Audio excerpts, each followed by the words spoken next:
Everybody, welcome to my channel. तो कुछ दिन पहले एक मैंने यूट्यूब शॉर्ट्स डाला था, उसमें मैंने बोला था कि मैं आपके लिए फुल डिस्क्रिप्शन लेकर आऊँगी कोटा के बारे में, वहाँ जाए तो क्या करे, वहाँ पे कौन सी coaching, hostel, PG and all that. लेकिन हुआ एक्चुअली कि मैं वीडियो बहुत लेट लेकर आ रही हूँ, क्योंकि आपको पता होगा सीबीएसई क्लास 12 के रिजल्ट आ गए थे और मेरे भी रिजल्ट आए थे, तो उसमें मैं काफ़ी बिजी थी। अगर आपको रिजल्ट के बारे में जानना है, मेरे कितने परसेंटेज है, तो वीडियो को लास्ट तक देखिए। और उसके बारे में मैंने एक यूट्यूब शॉर्ट्स भी डाला हुआ है, वो भी देख सकते हैं। मैं आपको एक अपने बारे में थोड़ा सा बता दूँ तो मैं 11th-12th कोटा से पढ़ी हूँ, और इसलिए मैं आपके लिए वीडियो लेकर आ पा रही हूँ। बिना एक्सपीरियंस के मैं आपके लिए वीडियो नहीं लेकर आ पाती। बहुत सारे बच्चे हैं, जैसे मैं भी जब कोटा जाने वाली थी तो मैं यूट्यूब पे स्क्रॉल करती थी कि मुझे कोई वीडियो मिल जाए जो मुझे पूरा गाइड कर दे और एकदम रियलिटी चेक दे दे कोटा के बारे में, बट मुझे एक्चुअल में ऐसी कोई वीडियो नहीं मिली थी। मैंने सोचा कि बहुत सारे बच्चे अभी भी जा रहे होंगे या फिर नहीं भी जा रहे होंगे, जाना चाह रहे होंगे, तो उन्हें नहीं समझ आ रहा होगा कि जाए कि ना जाए, तो उसके लिए मैंने एक वीडियो बना रही हूँ जो आपको बहुत ही हेल्प करने वाली है। वीडियो को लास्ट तक देखिए। पहली बात जो मैं करने वाली हूँ वो मैं करने वाली हूँ आपकी माइंडसेट के बारे में। देखो, माइंडसेट क्लियर होना बहुत ज़रूरी है, क्योंकि आप 1 महीने 2 महीने के लिए नहीं, आपको जो बच्चे 11th में जा रहे हैं उन्हें 2 साल रहना है, और जो ड्रॉपर है उन्हें पूरे 1 साल रहना है। अगर आप पूरे डिटरमाइंड है कि आप वहाँ पे रुक सकते हैं, आपका माइंडसेट क्लियर है, आप खुद से जा रहे हैं, मतलब किसी के प्रेशर में आके नहीं जा रहे हैं, तो ही आप वहाँ जाके सर्वाइव कर पाएंगे। क्योंकि मैंने बहुत सारे मेरे क्लासमेट्स को देखा है जो मतलब स्टार्टिंग में बहुत अच्छे थे, लेकिन वो वहाँ पे नहीं सर्वाइव कर पाए। वो कुछ तो घर वापस चले गए, कुछ गलत संगति में आके डिस्ट्रैक्ट हो गए। ये सब जो है अवॉइड करने के लिए, अगर आपका माइंडसेट क्लियर हो तो ही आप इन सब चीज़ों को अवॉइड कर पाएंगे। इसलिए आप अपनी डिटरमाइंड होकर जाएं वहाँ पे। और अगर आप नहीं जा रहे हैं, ऐसा कोई कंपलसरी नहीं है जाना। अगर आप नहीं जा रहे हैं तो आप ऑनलाइन इतने सारे रिसोर्सेज अवेलेबल है, आप किसी भी ऑनलाइन कोचिंग से भी जुड़ सकते हैं या फिर यूट्यूब पर देख सकते हैं, क्योंकि अभी तो हमारे पास रिसोर्सेज का पूरा भंडार है और हम बिना इतने ज़्यादा पैसे खर्च किए भी बहुत कुछ अच्छा अचीव कर सकते हैं। नेक्स्ट चीज़ है कि हमें क्या करना है कोटा पहुंचने के बाद। मुझे तो बिल्कुल भी आइडिया नहीं था, लेकिन मेरे एक भैया थे जो पहले कोटा आ चुके थे, उनका सिलेक्शन हो गया। उनने मेरे को थोड़ा बहुत बताया, तो उसके अकॉर्डिंग मैं वहाँ गई थी। बट मैं आपको अभी पूरा क्लियर बताने वाली हूँ। अगर आप उधर जा रहे हो तो आपको वहाँ पे बहुत सारे लोग चीट करेंगे, इवन खास करके जो रिक्शा ड्राइवर होते हैं, ये लोग बहुत चीट करते हैं। एकदम थोड़े थोड़े फुट स्टेप दूरी के लिए 150-200 रुपीज़ चार्ज करते हैं। इन सब चीज़ों से आप अवेयर रहें।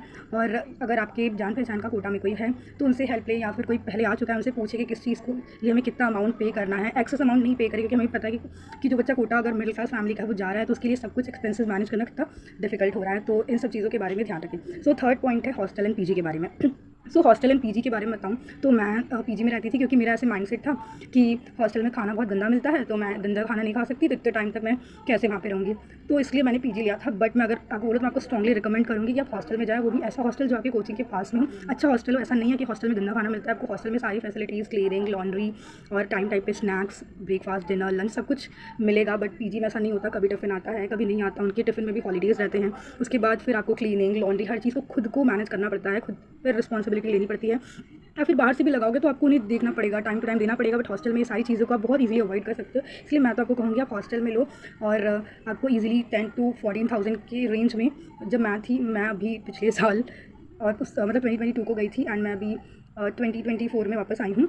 मैं उसमें बताऊँगी कि इस रेंज में हॉस्टल अच्छे खासे मिल जाते हैं। तो अगर आपको जाना है तो आप हॉस्टल को ही प्रेफर करें। नेक्स्ट बात है कोचिंग के बारे में। कोचिंग के बारे में आपको बता दूं कि कोचिंग तो बहुत ही अच्छे हैं, बहुत सारे हैं।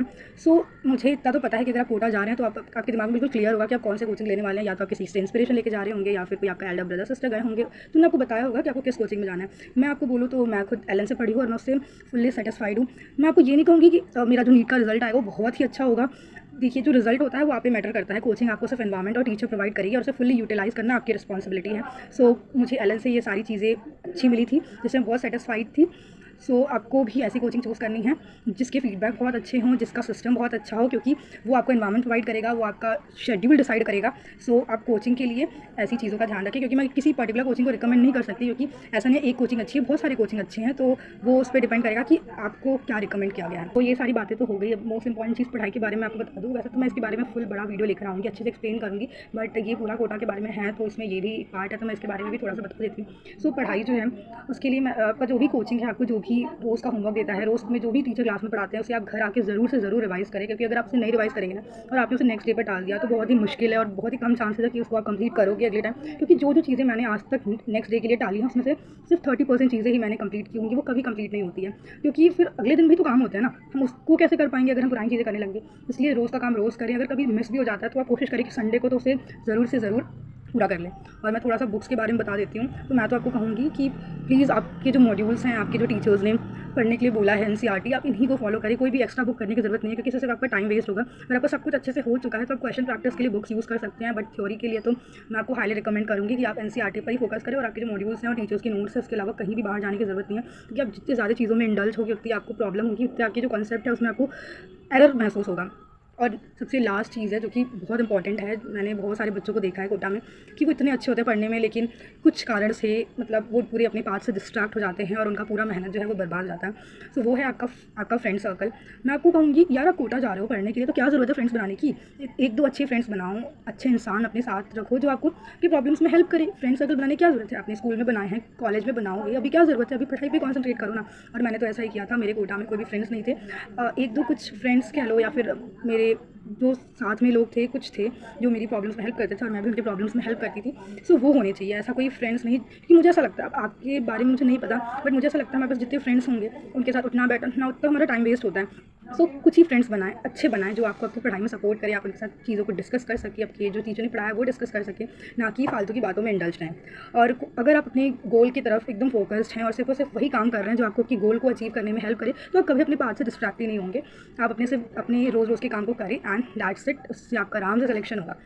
और जैसे कि मैंने बोला था कि लास्ट में आपको अपने 12th के रिजल्ट्स के बारे में बताऊंगी। सो मेरी हैं 94% और मैं इससे फुल्ली सेटिस्फाइड हूँ, क्योंकि मैं जब कोटा से घर वापस आई थी बोर्ड एग्जाम्स देने के लिए तो मेरे को जॉन्डिस भी हो गया था, तो मैंने अच्छे से पढ़ाई नहीं की थी। सो अभी भी जितने भी मार्क्स आए हैं उससे मैं सेटिस्फाइड हूँ, और आगे मैं अपने फ्यूचर में कोशिश करूँगी कि इससे अच्छा मैं अपने कॉलेज में परफॉर्म कर सकूँ। और आपसे ये भी कहूँगी कि आप भी अपने गोल के लिए काम करते रहें, क्योंकि अल्टीमेटली अगर आप अपने गोल को अचीव कर लेंगे तो आपको अपनी लाइफ में बहुत कॉन्फिडेंस आएगा और आपको बहुत कॉन्फिडेंट फील होगा। So that's all for the video, thank you for watching this long video, thank you so much, bye bye.